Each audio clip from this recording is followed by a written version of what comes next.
question was, given your government has purchased ferries that cannot operate at night or fit under bridges, trains that don't fit the tracks and trams that cannot run, when will your government get value for money and purchase transport infrastructure made here? And the minister's response was basically, look, we have this procurement policy and it pretty much dictates that we've got to get things made cheap and nastily overseas.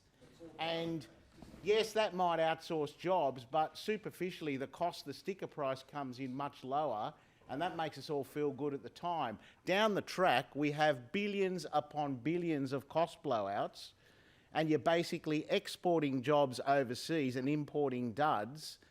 And he sits here today and boasts to us that this is a good policy. This is a good procurement policy, and we're xenophobes because we want Australian jobs and jobs in New South Wales, and we want to have a manufacturing industry here that builds our own transport infrastructure, and the best he can do is to call us xenophobes. Let's just remember some of the litany of blowouts and costs and infrastructure that's not working. The NIF hasn't even been delivered yet.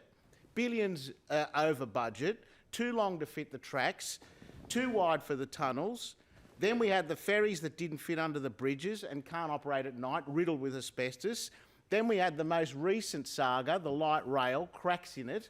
These are all things that are made overseas on a cheap and nasty budget, and again, outsourcing jobs.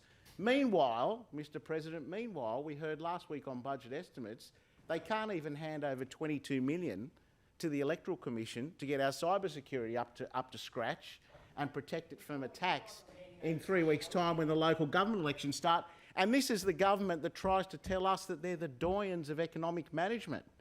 They sell themselves on being responsible economic managers while they're exporting Australian jobs.